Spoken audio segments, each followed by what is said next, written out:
안녕하세요. 크립토TV입니다. 이번 시간에는 우리나라 0.04% 부자들 이미 평균 127억을 코인으로 들고 있다고 합니다. 무슨 내용인지 살펴봅니다. 최근에 이런 기사들이 많이 뜹니다. 이제 곧 있으면 9월이 끝이 나는 거죠. 이제 4분기에 대한 기대감이 그 어느 때보다 큽니다. 지금 여기 뭐 알리 마르티니스 뿐만이 아니고요. 이 애널리스트들, 뭐 분석가, 트레이더들이 4분기가 나쁘지 않을 것이다. 뭐 그 근거로 2016년 4분기 61% 올랐었고요. 2020년 4분기 171%가 올랐었다. 그래서 이제 가정을 하는 겁니다. 역사가 반복이 된다면 4분기가 기대가 된다. 제 의견을 말씀을 드리면 역사는 그대로 반복되지는 않습니다. 다만 얼추 비슷하게 아마 흘러가지 않을까 저도 예상을 합니다. 근데 상식적으로 뭐 다 떠나세요. 미국 대선이 있죠.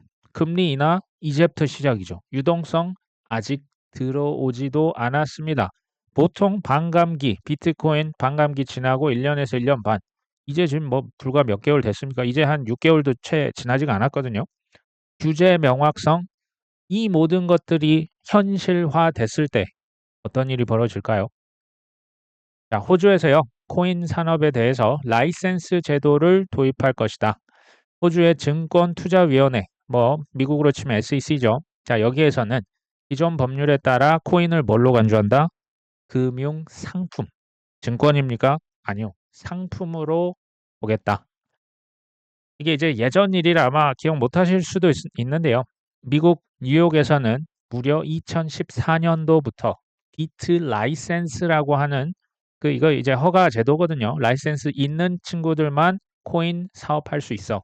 라고 해서 실제로 이게 시행이 그때부터 됐었습니다. 전 세계 지금 정부들이요. 예전에 그 타일러였나요? 코인이 길들여지지 않은 야생동물 같다. 기가 막힌 표현입니다. 근데 결국은 길을 들일, 들일 것으로 추정을 하고 있는 겁니다. 지금 이렇게 라이센스 제도를 도입한다라고 하는 건 사실은 전 세계 추세가 그렇고요. 이거 뭐냐? 허가는 누가 해주는 겁니까? 정부 기관에서 해주는 거죠. 쉽게 말해 그냥 고위 공무원이 하는 겁니다. 이거는 내가 하란 대로 안 하면 너 다 못해. 통제권이죠. 이게 권한인 거죠. 정부 기관들의 권한이 앞으로 어떻게 될 것이다? 확대될 것을 의미합니다. 자, 호주에서는 이미 비트코인, 이더리움 현물 ETF가 참고로 올해 다 승인이 됐습니다. 코인은 뭐다? 이미 호주에서는 상품으로 보고 있다. 그러니까 예로 들겠습니다. 뭐 비트 이더를 했기 때문에 예를 들어서 솔라나가 호주에서는 상품으로 분류가 되는데 미국에서는 증권으로 분류될 수가 있겠습니까? 이건 말이 안 되죠. 전 세계적인 이제 상품으로 자리를 잡을 건데 미국이 지금 하는 게 있죠. SEC가 회방을 하고 뭐 소송을 하고 누구 뭐 거래소를 뭐 이렇게 뭐 벌금을 부과하고 이 모든 회방이 뭐를 위한 것이다? 시간을 지연시키기 위해서였다. 리플 소송 포함입니다. 무엇을 지연시키냐? 규제 명확성을 지연시키는 것이라고 제가 좀 거짓말 좀 보태면 거의 100번 이상 말씀을 드린 것 같고요. 근데 이 규제 명확성이 어떻게 된다? 곧 실행될 것이다. 특히 대선 이후라고, 특히 내년이라고 계속 말씀드립니다. 재밌는 기사가 떴습니다. 코인을 우리 구독자분들 보통 얼마나 투자하십니까? 이 기사에서 무려 10억이 넘는 코인 계좌 3,400개를 또 이제 그 국회의원이 자료로 받아본 겁니다. 평균적으로 10억이 넘는 사람들은 평균 94.5억을 투자를 한다더라. 더불어민주당 안도걸 의원이라고 하는 사람이 금융감독원으로부터 지금 자료를 요청해서 받았습니다. 우리나라 양대 거래소 있죠. 업비트와 비썸에 개설된 가상계좌 770만 개 중에서 코인 1억 이상 현재 기준이죠. 현재 1억 원이 넘는 계좌 수는 전체 1%에 불과했는데요. 투자 규모로 따지면 지금 몇 프로? 총 투자 금액의 70%. 1% 계좌에서 투자 금액 전체의 70%입니다. 이게 뭘 의미해야 한다고 생각하십니까? 지금요. 지금 뭐 가격 뭐 별로 뭐 최근에 막 살짝 올랐죠. 근데 가격 뭐 그렇게 좋은 거 아니거든요. 여전히 웬만한 알트들 거의 뭐 바닥권에 근접합니다. 현재 1억 이상을 들고 있다는 얘기는 뭐 비트코인에만 하지 않는 이상 내년에 저는 최소 10억 이상은 오를 거라고 보고 있거든요. 이게 무슨 얘기냐면 내년 특히 이제 뭐 중반 이후로 넘어가면 극심한 부익부 빈익빈이 또 한 번 펼쳐질 것이라는 것을 저는 추정을 합니다. 제 생각입니다. 구체적으로 한번 봤더니 특히 40대와 50대가 10억 이상 초과해서 투자를 하고 있습니다. 근데 더 놀라운 거 뭔지 아십니까? 40대 평균 코인 보유액이 93억입니다. 50대 큰형님들은 무려 148억을 넘게 지금 어디 투자했다? 이거 지금 평균입니다. 평균적으로 148억을 코인에 투자했다. 믿어지십니까? 근데 사실은 이게요. 그 민주당에서 이걸 왜 요청했을까요? 제 개인적인 생각입니다. 금투세 뭐 이제 공제한도 넓혀서라도 억지로 국회 문턱 강제로 뭐 민주당이 수가 더 많습니다. 통과시킬 기세입니다. 만약에 금투세가 통과를 뭐 어떻게 뭐 날치기를 하든 뭘 하든 통과를 만약 시킨다면 주식은 코인 내는데 코인만 세금 안 내라고 할 수 있을까요? 금투세 가면 뭐 어떻게든 통과를 하면 코인도 아마 낼 확률이 높습니다. 제 생각에는 지금 코인 이거 세금으로 하면 1년 세수가 얼마나 확보가 될 것이냐. 이 계산하려면 이 자료가 있어야 되거든요. 그 밑작업이 아닌가 저는 생각을 합니다. 전체에 10억 이상의 투자를 했는데 0.04%에 불과한 고액 투자자들이 있습니다. 우리나라 얘기하는 겁니다. 전체 투자액의 0.04, 1%도 아니고 0.1도 아니고 0.04%, 만 명이라고 치면 딱 4명이 거의 절반을 들고 있습니다. 이거 엄청난 거예요. 이게 주식 시장보다 이 정도면 그냥 핵 고래들, 완전 대형 고래들이 코인 싹 다 들고 있는 겁니다. 그러면서 10억이 넘는 고액 계좌의 경우 연령은 40대가 가장 많고요. 평균 보유 규모는 50대가 평균 148억. 정말 어마어마한 지금 코인에 투자를 했다는 얘기예요. 10억 원 이상 고액 투자자 중에 4, 50대가 60%입니다. 그리고 중장년 큰 손들의 평균 투자가 얼마다? 평균적으로 큰 형님들 127억씩 코인 들고 있다고요. 진짜 부자들이요. 코인 냄새를 이번에 제대로, 그러니까 이번 과거 이제 22년일 수도 있고 그게 뭐 20년일 수도 있는데 현재 기준 127억 원 그러니까 이제 시세죠. 어마어마한 겁니다. 뭐 평균이 100억이 넘어가기 때문에. 근데 제가 이제 질문을 합니다. 왜 부자들은 뭐 코인을 뭐 얼마 샀다더라, 뭐 비트코인을 샀다더라, 뭐 이더리움을 샀냐, 솔라나를 샀냐 이런 뉴스 잘 안 나옵니다. 왜 그럴까요? 제가 이제 뭐 다 그런 건 아닙니다. 제가 이제 그냥 봤던 소위 한 수십억 정도의 자산가 다 그런 건 아니지만 한 20억, 30억 이 정도 자산이 있다고 하는 분들이 소위 말해서 좀 부를 자랑하는 경향이 없지 않아 있어요. 과시하시는 분들 있습니다. 나 어디 살아? 나 무슨 차 타? 이런 분들 사실 있거든요. 다 그렇다는 게 아닙니다. 제가 만나봤던 특히 이제 수백억에서 수천억이 넘어가시면요. 이분들은 이렇게 막 나대는 걸 별로 안 좋아하세요. 프라이버시를 엄청 중요시 여기고요. 그냥 조용하게 사는 걸 좋아해요. 쉽게 말하면 저희 뭐 시끄러운 강남이 아니라 저희 뭐 평창동 같은 데 들어갑니다. 아니면 뭐 한남동으로 요즘 많이 가시는 것 같은데 과시를 하거나 뭐 어디 뭐 방송에 잘 나오거나 하시는 경우가 드물어요. 대부분 이런 인터뷰 자체도 이렇게 잘 안 하고요. 어쩌다가 뭐 인터뷰 나온다고 해도 뭐 가명을 쓰거나 모자이크 쓰는 경우가 많아요. 뭐 잘 알려진 기업인 이런 몇 분을 제외하면 이런 경우가 실은 많이 있어요. 근데 한번 생각해 보십시오. 코인만 지금 얼마 들고 있다? 평균 현재 바닥 시가, 뭐 바닥인지 모르겠지만 안 좋은 시가 기준 127억 투자를 했다는 게 뭘 뜻합니까? 이 지금 중장년 큰 손이잖아요. 아까 보니까 50대가 많으셨는데 이분들이 뭐 코인 스타트업이나 뭐 VC 뭐 투자 기관 출신이실까요? 아마 아닐 거예요. 그들의 총 자산 규모는 제가 볼 때 추정컨대 수천억에서 많으면 조가 넘어갈 수 있습니다. 그냥 쉽게 말하면 얼마 전에 돈의 속성 쓰신 그 김승호 회장님 같은 분들이 코인을 수백억 혹은 수천억 지금 들고 있는 겁니다. 혹은 그 이상일 수도 있습니다. 한국만 그럴까요? 지금 이거 한국 자료입니다. 뭐 해외는 뭐 제가 자료가 없기 때문에. 근데 전 세계도 전체적으로 봐도 0.04%의 소위 말하는 엘리트, 극부층은 제가 볼 때 100억만 샀겠습니까? 코인, 비트코인, 이더리움 이런 거 뭐 천억이나 조 단위로 매집을 했을 수가 있습니다. 뭐 ETF도 있기 때문에 개인들은 신고 의무가 없습니다. 그러니까 우리가 추정을 할 뿐이죠. 이걸 뭐 이렇게 세상에 알려지진 않고 상장 기업만 뭐 누가 얼마 샀다더라 이게 이제 그것도 3달 뒤에 나오는 거죠. 내년 비트코인이나 이더리움 중심이라면 뭐 비트코인 한 3배, 이더리움 한 4배, 4배, 5배 뭐 그 정도는 오를 수 있지 않을까요? 그렇게 봅니다. 솔라나 뭐 한 5배?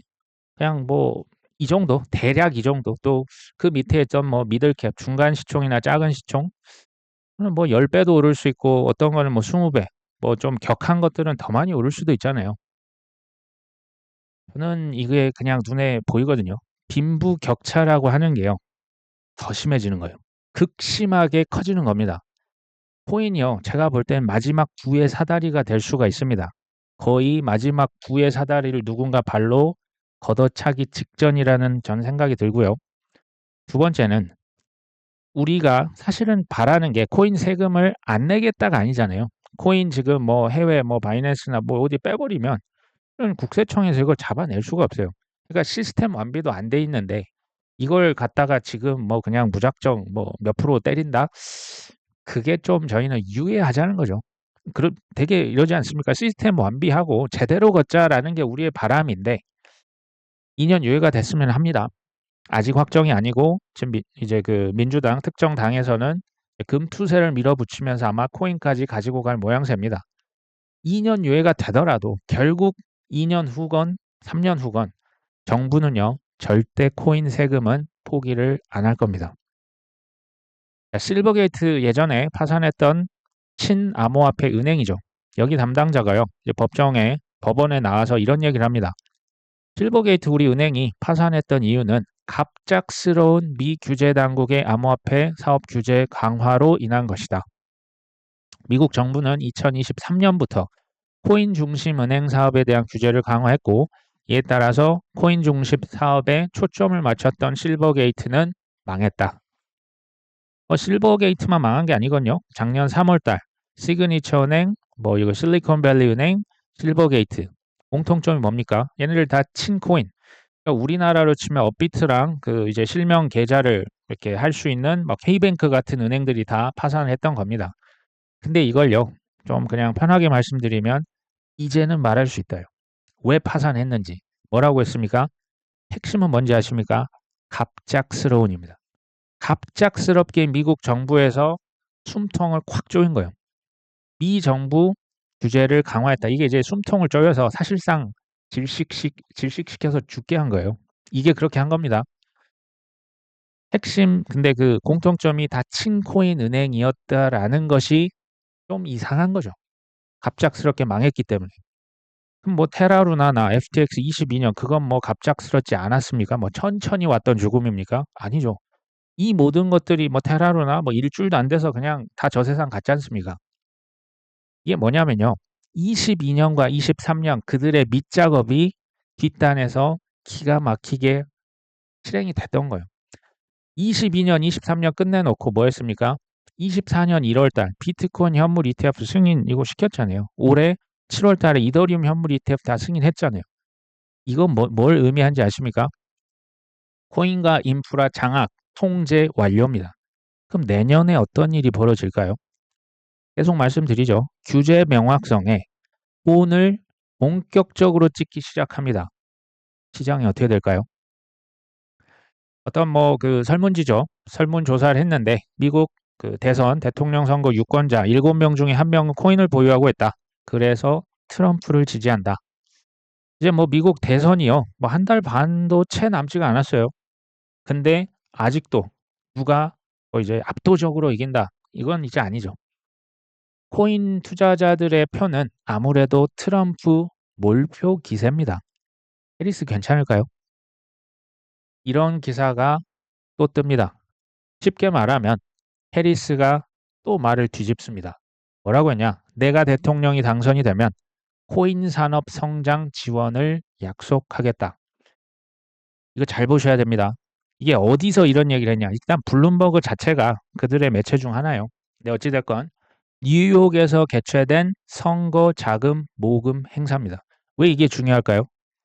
선거 자금 이렇게 좀 많이 누가 대주지 않으면 미국은 사실 돈이 천문학적으로 듭니다. 선거 자금 없이 이길 수가 없어요. 미국은 원래 그렇습니다.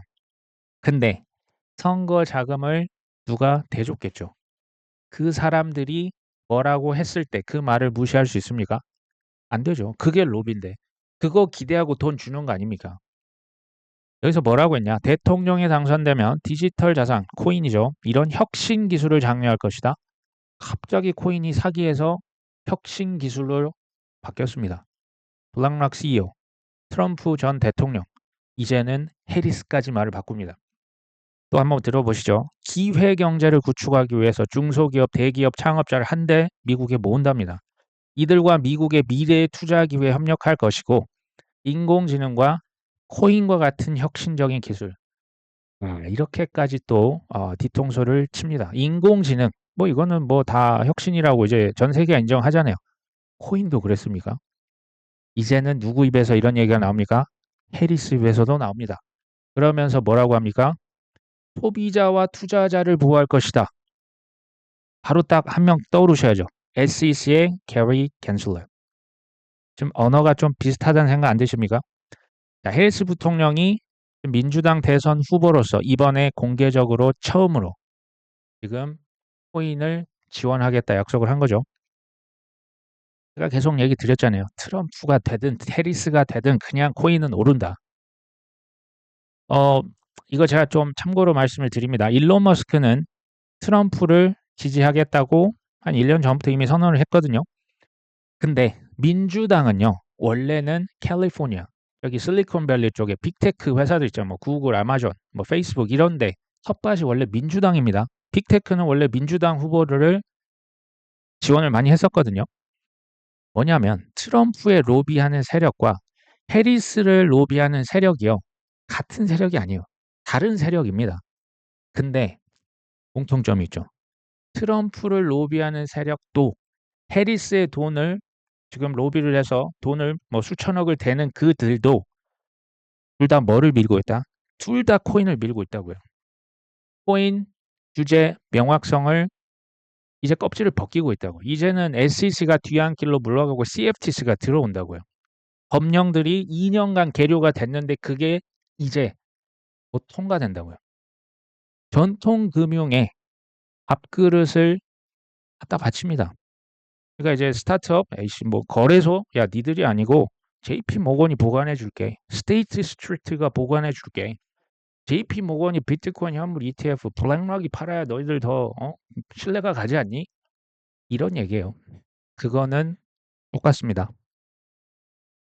2014년 1월 달 다보스 포럼에서 지금 이 JP 모건 제미 다이먼 회장 얼굴이 좀 젊어 보이지 않습니까? 이게 벌써 10년 거의 뭐 11년 전 얘기죠. 월가 뭐 은행들과 전 세계 규제 당국자들이 이때 모여서요. 이때 그 기사 제가 계속 보여드리잖아요. 은행들은 암호화폐를 없애려고 시도했는데 뭐했다? 실패했다. 이제 그들은 그것을 받아들일 수밖에 없는 거예요. 디지털 결제 기술은 금융 시스템을 진화시키도록 강요하고 있다. 은행들은 자신의 힘이 약해지고 있다고 느끼고 뭐를 찾고 싶다? 통제권을 되찾고 싶어 합니다. 계속 얘기 드립니다. 십수년 전부터 코인을 죽이는 대신에 코인을 장악하고 통제하기로 뭐했다? 이미 결정한 거예요. 계속 코인은 사기다, 불법이다, 다단계다, 뭐 테러다 계속 보도하잖아요. 계속 얘기하면서 뒷단에서 뭐 했다고요? 특히 2019년, 20, 21, 22, 23 이때 뭐 했다? 본격적으로 작업을 뒷단에서 다 한 거예요. 그때 뭐 FTX, 뭐 테라루나 뭐 은행들 다 이제 뭐 위기로 친코인 은행도 다 그때 날아갔잖아요. 현재는 어떠냐? 대부분 비트코인, 이더리움, 뭐 마이크로 스트래티지, 뭐 채굴, 뭐 인프라, 뭐 수탁기관, 인프라까지 코인 다 장악을 이미 끝났다니까요. 이제 끝났어요. 그냥 장악이 다 그들 손에 이제 넘어갔습니다. 신규 자산, 이게 이제 뭐 한때 유행하고 사라질 자산이 아니라 신규 자산의 밑작업이 끝났다. 그럼 뭘까요? 지금부터 벌어질 일이 뭘 것이냐? 이거는 저의 시장 예측이죠. 아마 내년 어느 때쯤이 될 텐데요. 코인판이 아주 글로벌하게 2017년 생각하시면 좋을 것 같아요. 아주 극심한 포모로 아마 이끌 겁니다. 그렇게 해야 그들은 수수료 많이 벌 겁니다. 거래량이 많아지겠죠. 이것을 위해서 지난 십수년간 그들도 고생했습니다. 소송이 뭐 쉽겠습니까? 그들이라고. 자, 절제되고 숙련된 투자자들은 내년에 수십억, 많게는 수백억, 심지어 수천억도 벌 겁니다. 내년에 이거 나올 겁니다. 자, 상승장에 하지만 끝자락에 되면 언제가 끝이 될지는 모르죠. 근데 어느 시점, 뭐 1년 후가 될지, 뭐 이제 내년 연말이 될지, 뭐 중반이 될지 모르지만 또 갑작스러운 충격, 쇼킹한 이벤트가 나와서 길고 긴 하락장이 시작이 될 겁니다. 그럼에도 불구하고 코인 시장은 타자산이라면 주식시장, 채권시장, 부동산시장, 그들 시총과 지금 코인 시장은 비교가 안 돼요. 뭐 50배, 100배 차이 나거든요. 비슷해질 겁니다. 결국에는 비슷해질 겁니다.